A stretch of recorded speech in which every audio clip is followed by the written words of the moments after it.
It is a book on 21 days of being able to pause intentionally with great courage and compassion, to not compromise what you know you deserve.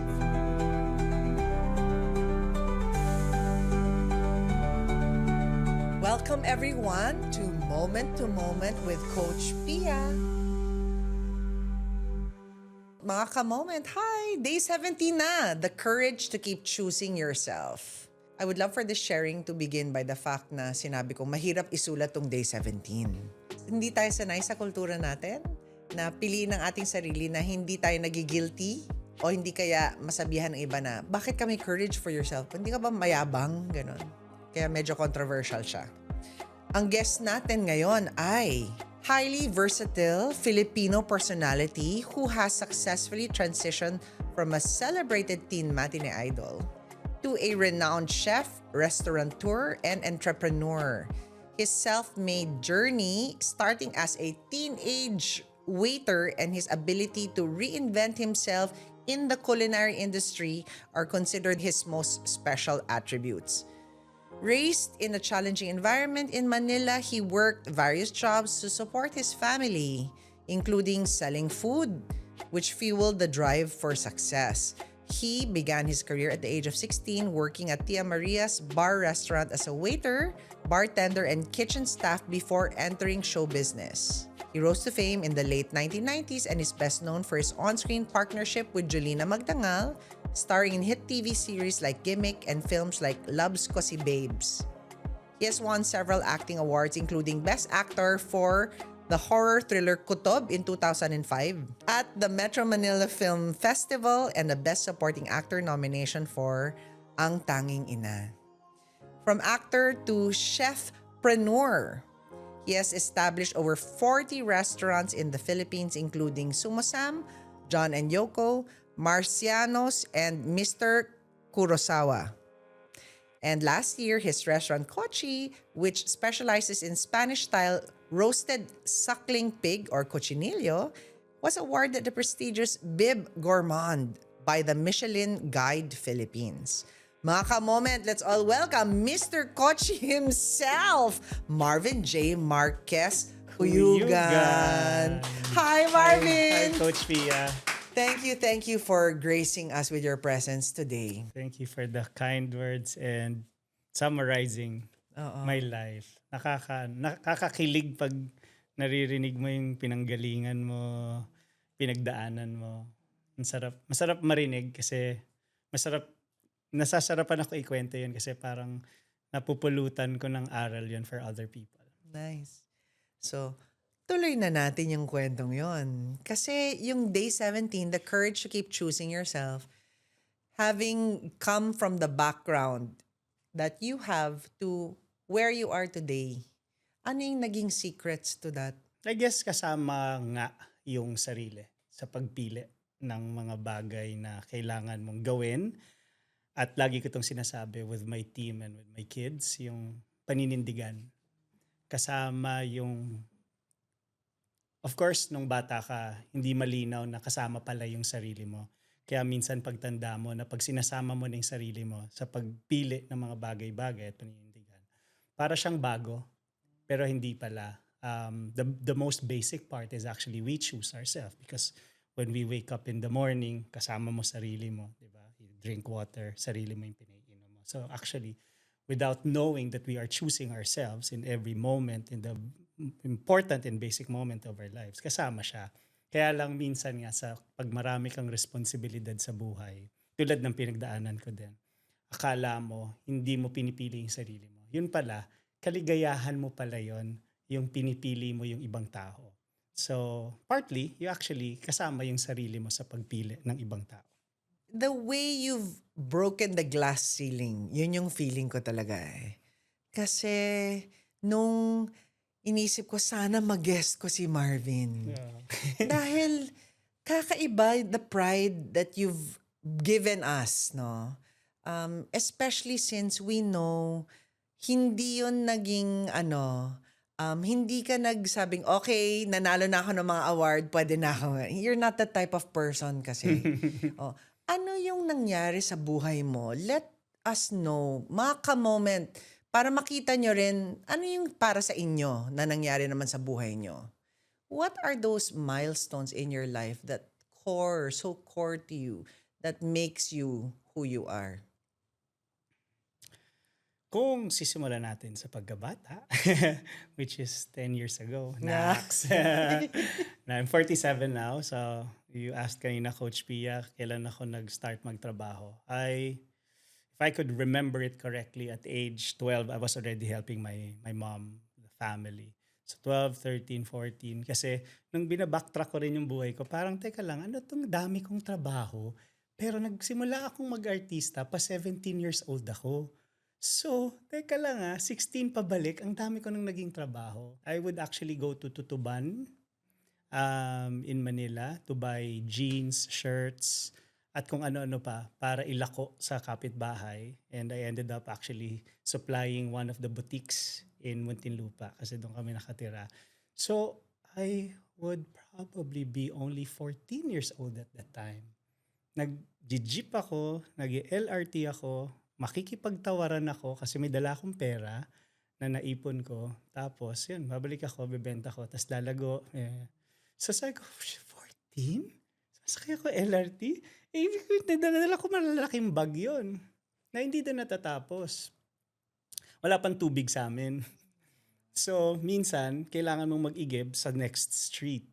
Pag hindi ka pinaigib doon sa kabilang kanto, sa susunod doon, kabilang village na.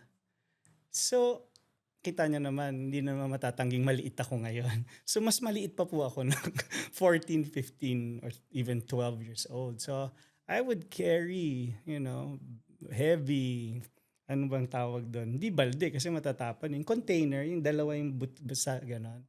Minsan, merong sidecar na nahihiram. Pero, di naman papahiram sa'yo kung bago, sira yun.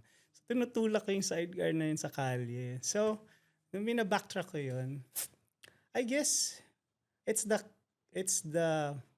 character in me na sabi ko nga, akala ko, lumalaban ako kasi gusto kong tumulong sa pamilya. Pero ngayon looking back now, around 47 years, kasama pala sarili ko doon because I want to be the person na hindi mag-give up at gustong patunayan sa sarili niya na may disiplina siya. So, that's what I always carry. That's what I always tell people. Kung meron man ako na gustong-gusto ko at masaya kung meron ako, yun yung disiplina. Ganda. Mga ka-moment, kailangan natin i-embrace kung meron tayong mga ganon, no? Kasi meron, kaya lang hindi pinakikinggan. Everyone has that ambition, that desire, that drive. Pero hindi palagi tayo naniniwala sa naririnig natin, even in the quiet times. Madalas, pinapanood natin yung paligid natin, and this is how the psychology works. Kung ano yung behavior na accepted sa paligid natin, we settle. Kaya, pagka merong disiplina o may konti kang lakas, may inspirasyon ka, that's why they call it cognitive behavioral. No? May cognitive behavioral therapy na sinasabi, kumbaga, think it, and then, never mind if you don't believe it yet, truly, but when your behavior comes into play, then magro-roll na siya. I think that your story about looking back, na namamangha ka rin. Ang ganda. Nagkikwento ka, nakikita ko yung na 14, sabi mo. At natuwa naman ako dun sa illustration. You're using your imagination kung gaano ka katangkad lang noon at nagbubuhat ka ng mabibigat. That moment when you were young and you knew mahirap yung binapagawa sa'yo, pagka nauwi mo na yung tubig na yon at nauwi mo na, ano yung nagiging pakiramdam nung 12-year-old, 14-year-old? Tuwang-tuwa dahil hindi natapon lahat. Dahil may natira. Success. Oo. Kaya I guess that's also where yung pagiging very, very practical ko came from, with a lot of those moments in my life na nung bata ako, pag naliligo ako, may batya dapat. Doon sa batya na yon, dapat yung pinagliguan ko maipon because dapat walang masayang because gagamit ng toilet para yun yung ibuhos. Dahil sakit-sakit naman. Nag-igib ako sa kabilang village kasi pambubuhos lang sa inodoro. So, even with those little things, yung kung paano mamuhay, I don't want to forget that because yung pagiging practical ng isang tao would actually be an inspiration to others not to be wasteful. Yung wag tayong magsayang ng resources. Hindi ibig sabihin meron ka ay pwede kang mang-abuso or pwede mo na lang gamitin because walang limitless, walang unlimited sa mundo. Buffet lang yun. At hindi, yun nga, ang ganda ng sinabi mo na alam ko yung bigat nun. Actually, looking back, kung hindi ako nagbuhat ng mabigat, hindi ko makaka-love team si Jolina. Because Okay. hindi pwedeng i-pair si Jolina sa masyadong matangkad kasi magmumukha siyang baby. So buti na lang hindi ako tumangkad. See, looking back, buti na Okay. lang nag-igib ako ng mabigat. Dahil kung tumangkad ako, hindi si Oo. Jolina yung Oo partner ko. nga. So baka hindi ganun kasaya yung pag-aartista ko. Yeah. Well, how much of that relationship, that love team experience has molded who you A are? lot. A lot. Show business has become parang my school. Most of us actually in the show business. Lalo na yung mga child stars. Ako, hindi ko na, kasi teen na ako nung nag-start eh. So lalo na yung mga child stars na ito yung kinalakihan at ito na yung nagturo sa kanila ng maraming bagay. A lot. It may seem, we're ang saya lang namin, ang glamorous, but that's not the industry. At behind the curtains, nandyan lahat ng chaos, nandyan lahat yung unprofessionalism, nandyan yung kaguluhan. So, natutong magbalanse ng maganda at pangit na buhay.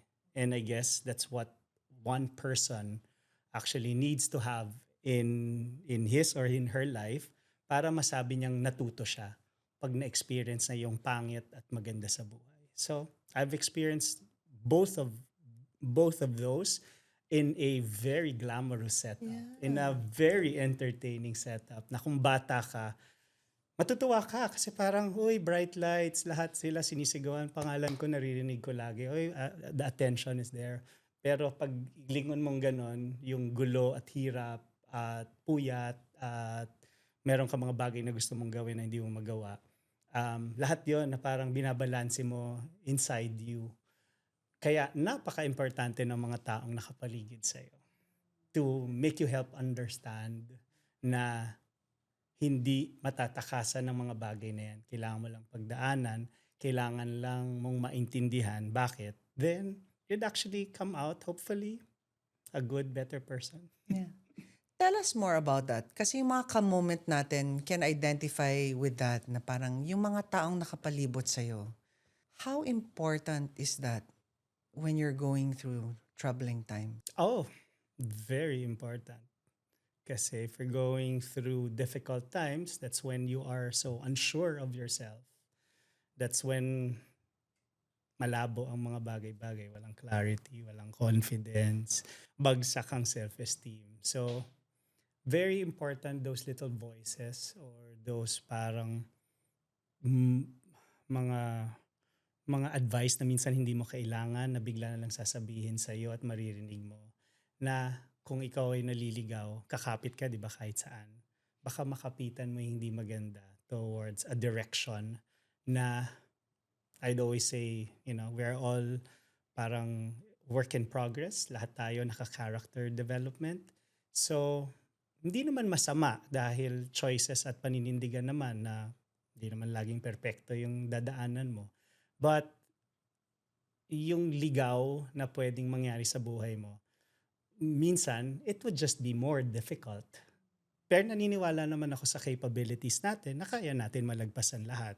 And we could, come out, if not better, stronger, or wiser. Sana. I need for us, Marvin, para sa guesting mong to, Ayoko kasing mapanood ka ng mga ka-moment sabihin, "Hindi kami katulad niya." So, ano na lang, 'wag na lang, 'di naman kami isang Marvin Agustin na Oh grabe yung courage mo. no! Oh So, no, hindi in po. this day 17 kasi I talk about how stating your truth is so important. And you have to state your truth with kindness. Thank you for pointing that out, Coach Pia. Thank you. Ang linaw mong tao. And ang ganda ng empathy mo because you thought about the audience right away. But yes, I get that na minsan kasi sa sobrang sigurado ko magsalita, minsan baka nga nahihirapan silang mag-connect na, ay kasi ang ganda na ng buhay niya. That's why I always like hearing the introduction that you guys made na meron pang nawala doon yung mascot. Mascot ako dati. I was inside a mascot suit when I was 14 years old. And that's when before I became a waiter. Na dream job ko. See, I'm like most of you guys. And until now, I like training my waiters because I tell them that's my dream job and that became my stepping stone and you guys would go wherever you guys want. Ayusin mo tong trabahong to, aayos ang buhay mo. So, I like how you involve the audience. So, yes, katulad niyo ako until now. Nagkakamalit, nahihirapan araw-araw. So, yung pagiging mascot, ngayon, hirap-hirap nun. So, you see, not most of, a lot of people experience that kind of job na ang saya-saya ng paligid mo, pero deep inside, not deep inside, inside that suit is a little boy na hindi yung init yung pinakamahirap eh. Yung drip ng pawis sa mata na gusto mong punasan, di ba? Tapos hindi mo mapunasan kasi naka-gloves ka. Tapos iiyak mo na lang. Kasi para yung tears mo, kailangan mo na lang i-tears para matanggal yung hapde. So that's what I went through inside that suit. That I actually, when I spoke about that nung nag-TED ako, because they asked me to put everything together in a 10-minute talk.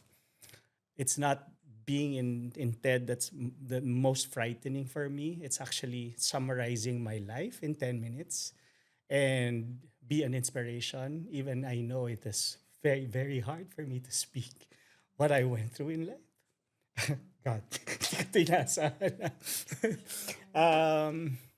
Hindi, gusto ko lang kasi nung sinabi nyo na baka akala nila I'm not like, for clarity lang, hindi ako naiyak dahil sa pinagdaanan ko. Naiyak ako kasi baka akala na nila kasi di na ako katulad nila. Yeah. I'm still very much like them, struggling and fighting and trying to find clarity na dito sa napakagulong mundo natin ngayon. Matapang lang ako tignan. Pero pare-pareho tayong nahihirapan during this time. Yeah. Ang ganda na nagkakaroon tayo ng bagong pananaw sa salitang courage dito sa pagiging vulnerable mo sa amin, Marvin. Ang ganda. Ang gandang halimbawa din na sinabi mo na hindi yung pagsasalita sa harap ng maraming tao yung naging concern mo doon. It's summarizing your life in 10 minutes. Diba? Giving it justice. Sakit balikan. Kasi diba minsan gusto na nga lang natin wag alalahanin, which is actually good. Because when you move forward, you move forward with courage, with yung buong puso, buong loob. Tapos tsaka na muna yon. Babalikan ko yan as lessons, hindi para mag-dwell, di ba? Pero pag ganyan na, babalikan mo na, parang hindi siya nakakaiyak kasi masakit. Nakakaiyak kasi parang na-pull off ko yung buhay. Nalagpasan ko. Thank you, Lord. Those 3 words, yung thank you, Lord, I always say that para to keep me grounded and to keep me na parang may kakampit, may katulong ako. Ay, lagi ko yung sinasabi. Kaya mga anak ko parang, thank you, Lord, thank you. Thank you, Lord na, thank you, Lord si Dad.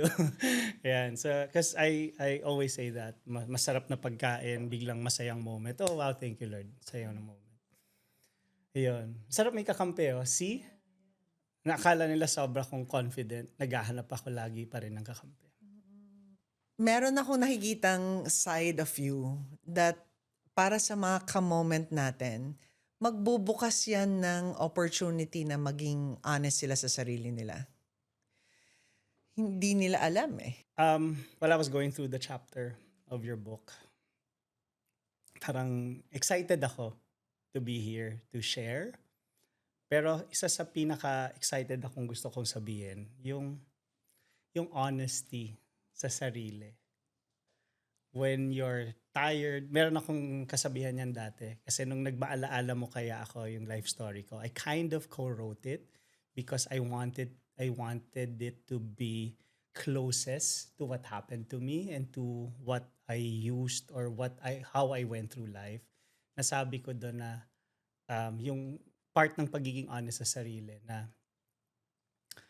pag pagod ka, magpahinga ka. Pag gutom ka, kumain ka. Pag may gusto ka, hanapin mo yung paraan na malinis para maabot mo yon. Lahat ng gusto at kakulangan at hirap sa buhay, may solusyon. At ang maganda sa lahat, ikaw lang ang kailangan para gawin yon. So, hindi imposible na ma-turn around mo yung buhay mo. Dahil ang pinaka-imposible ay yung mga bagay-bagay at sitwasyon sa buhay mo na ipinagdadasal mo na sana hindi mangyari o sana wag mangyari.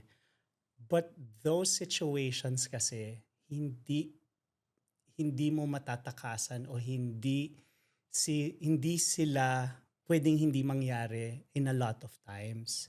But the best way to deal with that is actually your response.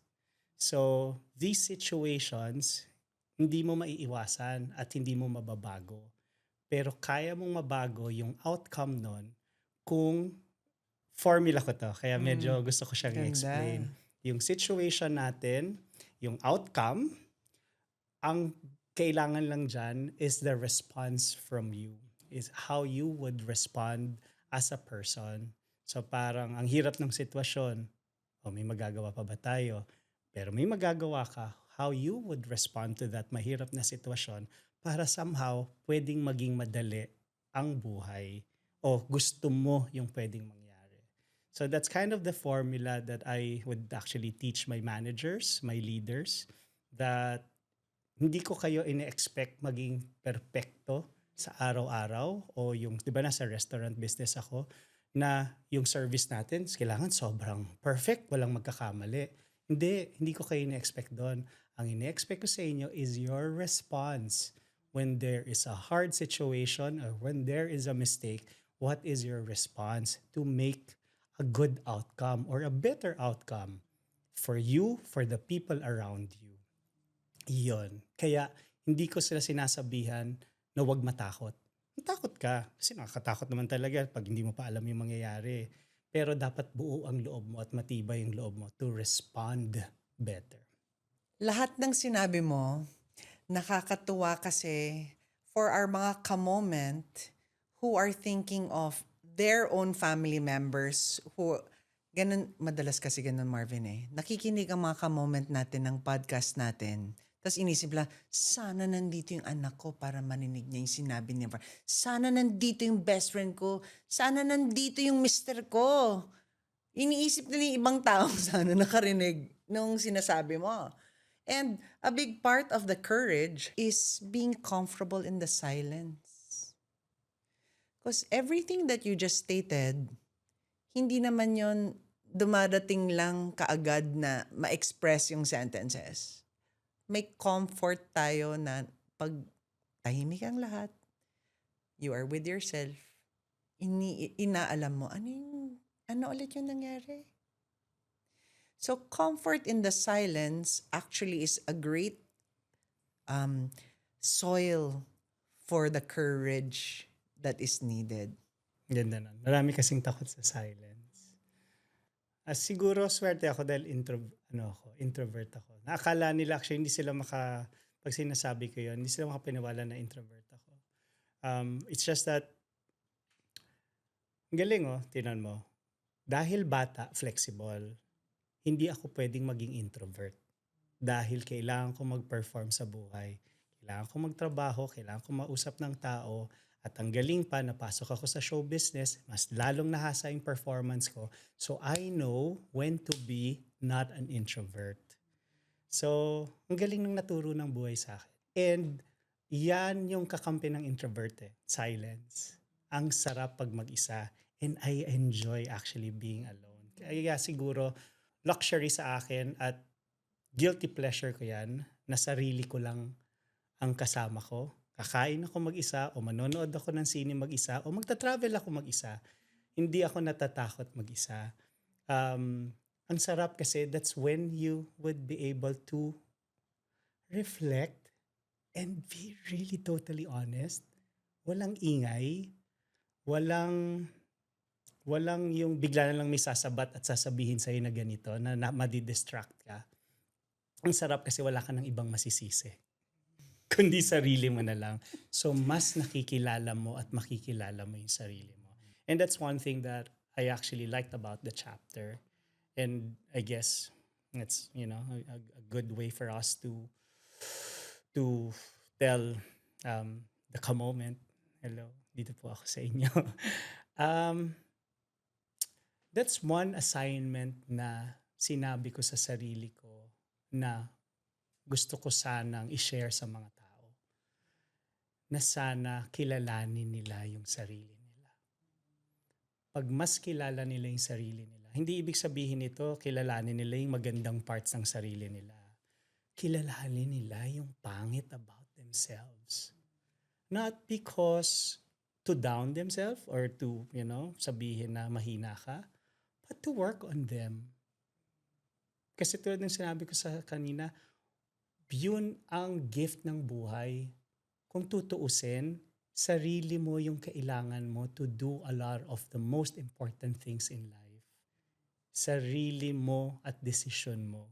So sana, kung mas kilala nila, well, wag po kayo mag-alala kasi walang may kilala ng sarili nila. Masyadong marami pong mystery about ourselves and about our world na nagbabago-bago ang ating pagkatao sa pagbabago ng mundo. So, hindi mo fully makikilala, pero yung courage na kilalanin mo kung sino ka ngayon. Or maybe, kung mas tatapangan mo pa, kikilalanin mo pa kung ano yung kahapon mo at ano yung mga nakaraan mo. Doon mo mas malalaman, doon magkakaroon ng wisdom on what to do next. On what to say, what to do, what to feel, o what to tell your kids. Kasi hindi pinakamatalino yung kailangan sabihin. Kailangan manggaling sa puso. Yung day 17 na to at lahat ng mga, tinan nyo naman mga ka-moment, yung bunga ng silence, no? That wisdom comes from your hearing your soul. Soulful level siya. Hindi natin pinag-uusapan lang yung insights or ideas. Yung comfort kasi pag nag-iisa tayo, hindi lang courage ang tawag doon eh. I even go so far to say that those are sacred moments. Because hindi makukuha ng salita, hindi makukuha ng explanation, kahit ano pang journal writing yan. Because when people go off, they do journal writing. Kukulangin yung mga salita para mag-represent dun sa sacred moment na yon. On day 17, we also talk about honoring our own personal voice instead of hiding it. Mga ka-moment, listening to ourselves and listening to our body is big. So sabi mo, pagod ka, magpahinga ka, gutom ka, kumain ka, may kailangan ka, di ba? Ano yung kailangan? Ikaw lang ang makakasagot, di ba? So what is the gap between the need and the response? Tama ba? The response that you have between the need and the situation, the outcome. Now, mahirap kasing i-side by side natin ka-moment yung paano ang iba mag-respond. Tapos iniisip natin, uy, bakit siya ganun? Tas iba ako. Yun yung nagiging worry natin. Paano mo manage yung Yan nga ganun? yung sinasabi ko kanina na hindi dito nanggagaling ang ating response. Ito ay being fed by this one and our experiences in life. Minsan meron, ay bakit parang ang talino niya? Bakit parang alam niya yung ginagawa niya? Kasi po ang dami niya ng maling pinagdaanan sa buhay. na naging honest siya na i-correct yun. Kaya nagkakaroon ng wisdom. Ang wisdom ay hindi nababasa sa libro. Ang wisdom ay hindi na ituturo. Ito ay yung experiences natin sa buhay. Pangit, masakit, pero pinagdaanan pa din natin at nanatili tayong lumaban. Yun po yung wisdom. Hindi siya yung nakamemorize tayo ng quote o may na-memorize tayong magandang saying, ay may wisdom ako. Hindi po yun talaga. Sa 47, siguro naman hindi na ako ganun kabata. Sa 47 ko na pinagdaanan sa buhay, ang dami kong magagandang minemorize na quote para sabi ko, pag may interview ko, sasabihin ko. Hindi ko sila nasabi kasi hindi galing sa akin. Ang nasasabi ko lang ay galing dun sa pinagdaanan kong mahihirap at imposible na akala ko hindi ko malalagpasan. Doon ako nagkaroon ng lakas ng loob at nagkaroon ng confidence at nagkaroon ng clarity at nagkaroon ng wisdom. So hindi sila sa libro o sa math o sa school, kaya parang ang talino ng tao. Hindi. Pag may pinagdaanan kang mahirap sa buhay, tapusin mo. Magkaka-wisdom. Ang ganda. And kanya-kanya tayo ng wisdom. Hindi yun nawa 1:1. Di ba? Madalas kasi gusto ko yung wisdom na meron nun. Ituturo mo yung wisdom niya. Wow. Parang gusto ko yung wisdom niya. May sarili kang wisdom. Kaya nga 'di ba yung ibang tao parang they found their voice. Ay ba't parang ang sarap niya pakinggan? Kasi kinukwento niya lang yung pinagdaanan niya. Hindi siya nag-memorize ng isang bagay para mag-impress ng tao. Lahat ng mga terminology mo, Marvin, mga ka-moment, mahalaga kasi that we honor our own voice and not hide our voice. Meron kasing self-doubt yan. And it's so Filipino to say, tama kaya itong sasabihin ko? Sabihin ko pa kaya? Wag na lang kasi mas magaling magsalita yung nakapalibot sa akin. Lalo na pag sinasabayan tayo ng mga foreigners, di ba? Actually, Coach, it's not just so Filipino, it's so human. Na i-doubt natin yung sarili natin. Tapos yun nga, may complex pa tayo ng pag hindi ka magaling mag-English, ay hindi ka magaling. Kaya nga ako, Diyos ko po, saksisi siyang ete. Anong yun? Hirap na hirap akong, ilang taon na ako noon, 17. Hindi, hirap na hirap akong i-distinguish kung kailan ko gagamit ang is at are. So, siguro may swerte ang tao. Swerte ako na napaligiran ako ng mabubutit magagaling na tao na, yan, minsan pinagtatawanan namin. Pero madalas, tinuturuan kami. Tinuruan akong, sige, matututo ka. Yung dyaryo, yung broadsheet, yung Inquirer, yung Philippine Star, basahin mo nang naririnig mo yung boses mo para marinig mo anong tamang pronunciation. Gumraduate na ako ng high school, hirap pa ako ng W-E-R-E? Kailan gagamitin yun? So again, at 47, hindi sa pag-i-English o sa pagiging confident sa isang language masasabing matalino at magaling ang tao. Hindi. Yung pinapakinggan mo yung boses mo, yung meron kang sariling paninindigan, hindi ito sa malaking bagay Yeah. Yung courage at paninindigan ng buhay, hindi po nagsisimula yan sa malalaking desisyon ng buhay. Ito ay minsan sa paninindigan na pag sinabi kong gigising ako ng alas 6 ng umaga, gigising ako ng alas 6 ng umaga. Aalis ako in 5 minutes, aalis ako in 5 minutes. Or minsan sa pagsasabing kanina, na-late ako ng 8 minutes din sa meeting ko, tumawag ako, sorry, malilate ako ng 8 minutes kasi hindi ko na-expect tong traffic. Yung mga bagay na yon na mapapatunayan mo sa sarili mo na pinakinggan mo yung boses mo kasi naramdaman mong baka makaargabyado ka and you did something about it. Hindi siya kasi bibili ako ng bahay, kailangan career decisions. No, ang pagiging matapang ay sa paghaharap sa maliliit na bagay sa buhay mo. Nade-develop yung character at habit na yon papunta sa malaking bagay. Pero kailangan mo simulan sa maliliit.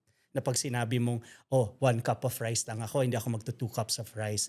Yun ay paninindigan. Wait, maraming makaka-relate doon. Kailangan diba? mag-pause. Yeah. Diba? 1 cup of rice. Yeah. That's probably enough. Pagod ako, ang dami kong ginawa, 2 cups. Pwede mo naman siguro sabihin, sige, this meal magto 2 cups ako, pero Marvin, bukas bumalik ka ng 1 cup. So those decisions for yourself and about yourself, yun ay paninindigan din. Akala kasi nila maliit na bagay na kailangan pag sinabing courage at paninindigan ay ito yung parang big words, big moves, big actions about life. Hindi po. Simpleng pagbaba ng cellphone na nakababang ganyan, pag may kausap ka, magandang bagay na yon na disiplina para sa sarili mo. Check yourself in the little things. The courage in day 17 is all about just choosing those small steps, the one step.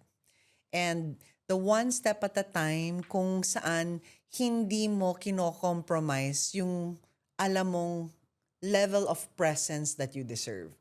Kasi moment to moment natin, you can choose the topics on their own. Hindi kailangan mag-start sa day 1. Kasi baka ka-join nyo lang, inisip nyo, nako, ano na daw yung day 17? Stand alone po yung mga days natin. And if you're attracted to the topic, yun, dun lang kayo mag-click. You don't have to go and review each day.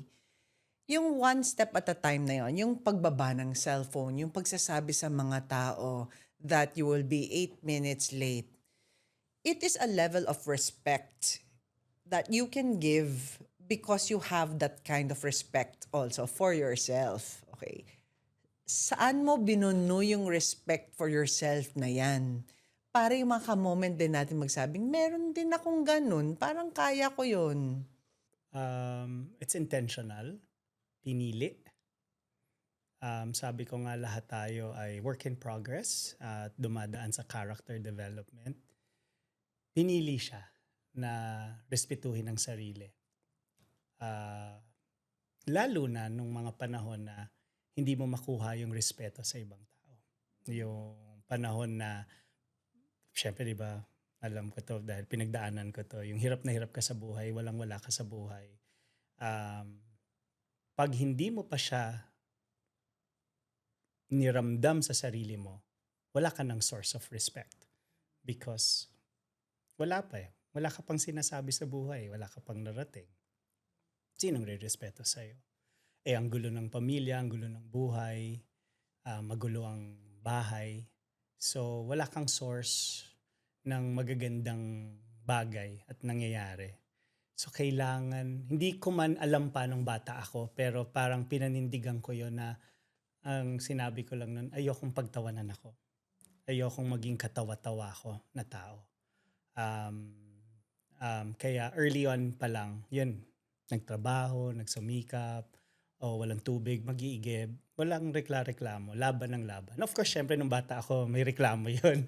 May pagdadabog ng konti yun. Kaya naialala ko, nasigawan pa ako ng nanay ko, tatay ko. Parang, ba't ganyan? Parang, teka lang, parang sarap sumagot ng 47-year-old Marvin sa mga magulang. Hindi niyo pa nga pinakain. Dapat nga nag-aaral yan. May nag-iigib nyo. Alam mo yun? Gusto kong kampihan. Pero hindi eh. Journey ni Marvin yon, pinagdaanan niya. Pero buti na nga lang, tulad ng sinabi ko kanina, swerte ako na bawat chapter ng buhay ko at sa mga pinagdadaanan ko, may mga taong tumulong sa akin. Kaya, generous din ako sa pagkwento at pag-share sa ibang tao ng pinagdaanan ko para makapulot sila doon ng courage. Kaya gustong-gusto ko yung mga moments na ganito na, moment. Gustong-gusto ko yung mga ganito na nakakapag-share ako. Kasi nga, tulad nga ng sinabi niyo kanina na akala ng mga tao, lasalista ako. What? Atanista ako, totoo. Kasi nag-English na ako ng mga 20s ako. Kaya nire-remind ko sila, yung is at are, favorite kong kwento yan. Litong-lito ako kailan kong gagamitin ng is at are. So hindi ako, while I am flattered, nakakatuwa, na akala nyo galing ako sa respected school, hindi ako nag-college. So, kaya kaya tuwang-tuwa ako pag kunyari nagjo-joke ako, I'm with my college friends. Tapos sabihin na college, hindi ko mo nag-college, ano college friends? Wala lang, gusto ko lang sabihin kasi hindi ko narinig sa sarili ko yan ever. So, it's a choice that I made, that I have decided na kung hindi pa kayang ibigay sa akin ng mundo, ibibigay ko sa sarili ko. Dahil tulad ng sinabi ko kanina, sarili mo lang muna naman ang kailangan mo eh. Babalik ulit ako. Pagising mo, sarili mo. Pag-inom mo ng tubig, sarili mo. So we actually choose ourselves. Nalilito lang tayo minsan sa kaguluhan ng buhay. So yung respect, we have to give that to ourselves so you would be able to give it to others. Para alam mo yung feeling ng pagbibigay ng tamang respeto. Mga ka-moment, yung ating pagpili sa ating sarili, madali kasi sabihin. Ang madaling sabihin, mahirap i-execute. So yung one step at a time lang yun. Huwag muna nating lahatin. There will be something that you do in a day that you've already been choosing for yourself. Hindi mo lang siya nililabel as an intentional choice of respect. Meron kang ginagawa. Halimbawa, nagsisipilyo ka naman siguro araw-araw. Kulang lang sa labeling na I'm intentionally choosing myself. Ang temptation kasi ng mga ka-moment na alam nating human nature to is, gusto ko muna ayusin yung mga tao sa paligid ko eh. Alam mo, Coach Pia, nung binasa ko nga, meron akong na-realize na minsan kasi takot na takot piliin ng tao yung sarili nila dahil akala nila nagiging selfish sila. But Coach, with what I went through in life, choosing yourself is a responsibility. It's a responsibility. Because if you do not learn how to choose yourself, how could you be an inspiration for others na gawin nila ang tama para sa buhay nila? Pag pinipili mo yung sarili mo at nakikita ng ibang tao na responsable kang tao, without you saying a word, they're inspired about your life. So, it's a responsibility. Wag nilang isipin na it's a selfish move to choose ourselves. It's a responsibility. Ganda. Huwag natin i-compromise yung decisions natin for ourselves because you know what you need. So listen to yourself and trust what you're hearing so that you become the best version of you. Magbo-book read tayo. Okay, I like it. Okay. Yes. Ako po ba magbabasa? Mm-mm. Uy, sa Kristan po ako dati. Ingit na ingit ako sa... Since nagbabasa, Nagre-reader? hindi ko naman napopronounce yung ibang words. So sana ma-pronounce ko na ng tama yung mga words. Okay, gagalingan ko. Para sa mga anak ko. Kasi yung mga anak ko, English speaking. Tinuruan nila ako mag-English. Tinuturuan ko sila mag-Tagalog. Okay. Okay, parang pabasa ito. Mahal na araw. Ang dating. Teka lang, paano ba? Kaka-pa-Easter Ganun ba? pa lang naman. Tama. Okay. The courage to keep choosing yourself. There comes a tender moment when simply remembering who you are no longer feels enough. The clarity you've been nurturing within begins to ask for a voice, a shape, a way of being in the world. Courage is what carries us from knowing the truth to living it. It is what helps us take the awareness we've gained and let it shape how we show up in the way we live, speak, and love. And the world may not always notice, but your soul does. And that is how clarity grows, one small, unedited word at a time. Ganda. What word or phrase here resonates strongly with you? The world may not always notice. And you don't actually need the entire world. Your soul, yourself, is the most important and a lot of important moments in your life. Actually, even sometimes yung mga simpleng moments ng buhay mo, kailangan mo lang talaga sarili mo. Yung kayo na nga parang may sinabi ka na gusto kong sabihin kayo na pero tuwang-tuwa ako pag nagsasalita ka. Parang ang soothing ng boses mo at ang sensible at ang sarap ng mga words na lumalabas. Kanina parang gusto kong sabihin yung, di ba yung gusto mong gustong may gawin ka para sa ibang tao. Okay na okay yun talaga because that's who we are. Human nature yan eh. Parang lalo na sa mga extrovert or sa lalong may mga responsibilidad sa buhay, anak, pamilya, magulang, kamag-anak. Ang sarap naman talagang gawin yun. Ibang drive yon. Pero isipin din nila yung sarap ng, di ba, ay gusto kong siyang pasayahin. Isipin mo rin yung pag sinabi mo sa sarili mo yun, uy, gusto ko tong pasayahin tong sarili ko. Minsan nga, ang simple-simpleng pasayahin yung sarili mo eh. Yung umupo ka ng tahimik, kung maingay kang tao, gusto mong magkwento, di kumanta't magsayaw ka. But do things na hindi mo ikay nahihiya ang sarili mo. Kahit na ano pa yan. Kahit kumembot ka lang, or kumain ka ng gusto mong pagkain, or sabihin yung bagay na hindi mo masabi sa ibang tao dahil baka i-judge ka.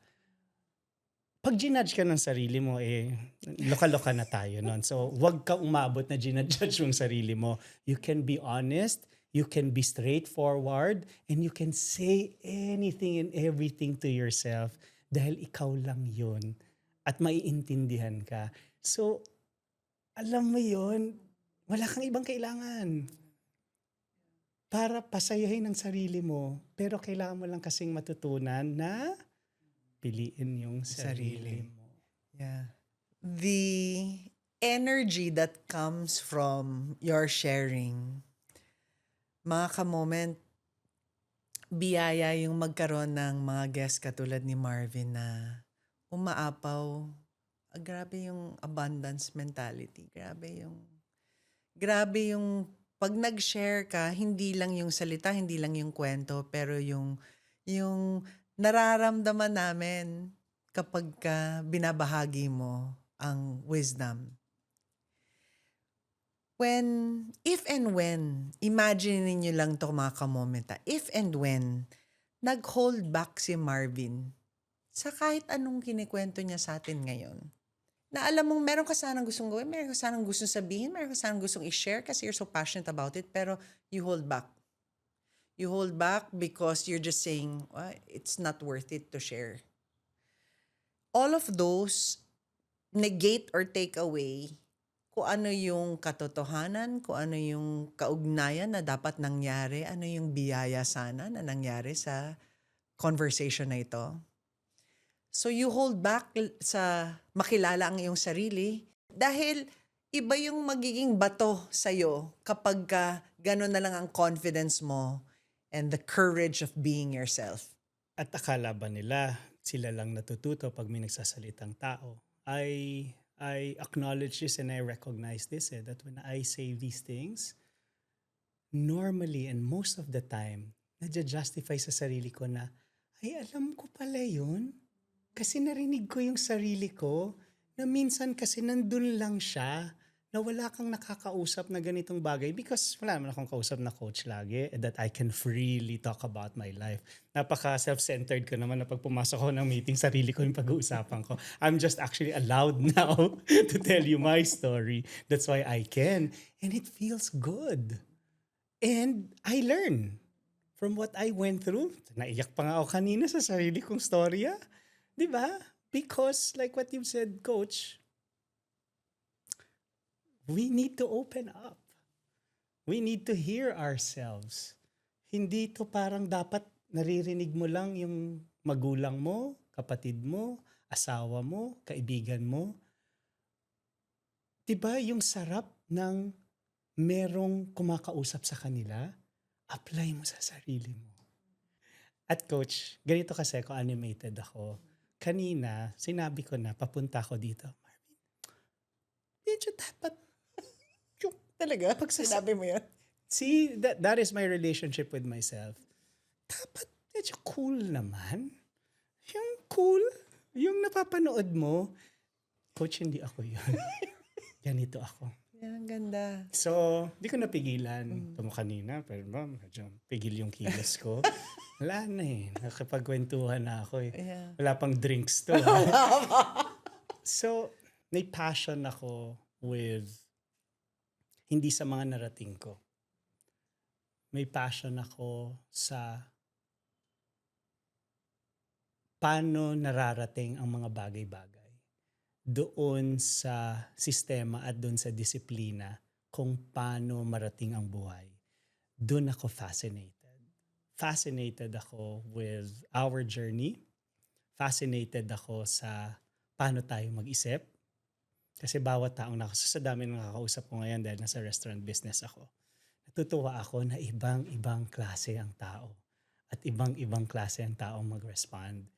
And I'm fascinated with sa pagkamistoryoso ng buhay natin. Kaya nga sinasabi ko sa kanila, huwag kayong matakot na magkamali kayo sa sasabihin nyo because you can hear yourself naman Correct it.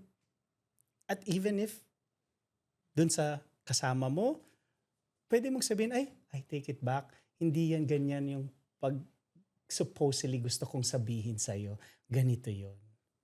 Okay lang because we are all work in progress. Walang nakaperpekto ng buhay. Yung mga nakaperpekto ng buhay ay na kay Lord na. So, ingatan mo rin na na-perfect mo ang buhay, di ba? Kasi ibig sabihin, game over na. So, embrace it. embrace the challenges and the mistakes and pagka-messy ng buhay mo. But you gotta enjoy life. Mga ka-moment, ito yung impact, no? Gusto ko ma-inspire sila sa itsura ng isang taong in the zone. The courage of choosing myself, ito po yung mararamdaman ninyo na yung comfort nyo sa sarili nyo. Because I always say in every episode, clarity isn't something you find. It's something you come home to. It's already inside. So keep choosing yourself. Look at the fact na nakikinig kayo ngayon, nothing happens by chance. This was the right time for you to hear what you needed to hear. Sa dami nung nasabi, sa dami ng message, ang ganda ng mga quotation, ang dami kong, kailangan natin balikan to, mga quotation ni Marv. Pwede ka na magsulat ng libro. Ay, gusto ko po. I just need to find the time and sit down really with myself. But meron lang ako isang gustong sabihin. Yes. Kasi kailangan minsan to naririnig ng maraming tao ngayon. Yung tapang, yung courage, hindi po sila nagsisimula sa simula. Nagsisimula sila pag gumalaw ka at pag may ginawa ka na at doon lumalabas yung tapang. Ang akala kasi nila na ang steps ng tapang ay matapang ka, you move. Hindi po. Para sa mga taong katulad ko na akala nyo matapang, ginagalaw ko lang ang sarili ko at ang buhay ko at tinatapangan ko lang at doon lumalabas yung totoong salitang tapang. So nagsisimula siya sa tinatapangan ko lang. So gusto ko siyang ma-share kasi maraming nagda-doubt ngayon sa gulo ng mundo at nawawalan sila ng tapang o courage na nasa-stuck sila sa moment o sa bahay nila at parang nag-freeze. Wag na lang, nakakatakot, wala pa akong tapang, mamaya na lang. Hindi niyo mahahanap yung tapang pag hindi kayo kumilos at pag wala kayong ginawa. And it doesn't have to be in a big way na kilos. Minsan yung simpleng magsapatos ka lang at lumabas ka ng bahay mo, tapang na po yun. O minsan maligo ka lang, tapang na po yun. Or minsan lang, sa isip mo lang, nasasabihin mong, sige, tatapangan ko. That's already a big step to being courageous. So, yun lang. Para hindi lang maisip na yung mga matatapang lang ang lumalabas ngayon. Hindi po. Nagtatapang-tapangan lang po ang mga lumalabas ngayon. Thank you, Marvin. That you leaned into, yung sabi mong kanina, gaganunin mo lang yung salamat. Hindi mo ginawa yun. Kasi nakakapanood ako ng mga naging interview, ang cool-cool nila sumagot.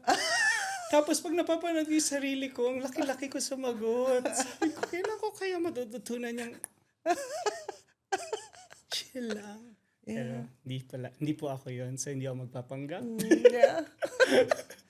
Mga ka-moment, we have many clips that will continue to play dun sa ating community, sa Facebook community natin, because we will be editing this, diba, to fit. But there will be the other clips that if you join the community, nandun na yung buo, nandun na pati yung outtakes natin, yung conversation natin. Kasi makukulangan po kayo dun sa ating sinimulan, lalong-lalo na yung huling binanggit ni Marvin na yung tapang, wala yun sa simula na iniintay mo yung tapang bago mo gawin. Pero lumalabas ang tapang kasi pinili mo siyang gawin. At maramdaman. Ganda. Salamat, Marvin. And kailangan natin Thank maulit you. ito. Thank you. I will hold you to the fact that you said you wanted to write a book. So, magfa-follow up ako I para actually have makita some na. chapters Oh, already. yay! Okay lang mo Yun share. lang, see? Natatakot po kasi ako. Wala akong courage. Baka masabi kasing, ay, lahat na lang pinasok kung hindi naman maganda yung libro. See? Those are the voices na nagda-down sa atin. So see, katulad nyo din po ako na may pinagdadaanan na kahit sarili niya, dinadown niya. So, huwag kayong makinig dun sa mga sarili nyo nagda-down. Makinig kayo doon sa nagtatapang-tapangan na sarili nyo. Thank you kasi na-force akong i-articulate. Thank you. Thank you. Ang ganda ng prayer mo kanina. Kaya di ba sabi ko, yung para sa mga taong hindi maka-articulate. Kasi nga, minsan wala sila nun at wala silang lakas o energy o tapang to do that. Isa rin naman sa reason kung ba't ako hindi makasagot kay Chang Ethel. Hindi rin ako, well, gusto ko mag-share, pero takot ako pag hindi ko kilala yung tao. So that's also the reason. Pero nung pinadalan mo ako ng reading material, natuwa ako kasi sabi ko, ay maganda yung pupuntahan ko kasi handa sila. And doon ko nga din na-realize na nangongopya na ako ngayon sa inyo na gusto ko pag nag-podcast ako, may reading material para napiprep. Ang ganda-ganda ng proseso nyo. Yeah. So, thank you for Thank guesting me and thank you for that I forced myself to articulate and actually find, words na makaka-relate yung mga tao sa atin because actually we need these kinds of conversations and we need the people like you to actually allow us to feel but also somehow guide us to what we feel. So, thank you. Yeah. for guesting Nothing me. happens by chance. I know. Everything happens for a reason. But thank you very much. Thank you, And Marvin. Thank you sa mga ka-moment. Hindi lang po kayo natuto, ako din natuto ako. Sobra. Thank you. you. Mga ka-moment, make sure na lahat ng panahon na yan, ninanamnam natin our individual time katulad ng example ng ating guest na si Marvin Agustin. Magmula nung kabataan niya, alam na niya na nakinig siya sa kanyang sarili. Ang katapangan, hindi iniintay para magsimula, kundi nade-develop kapag pinili na natin magsimula. Remember, clarity isn't something we find, it's something you come home to. See you next week.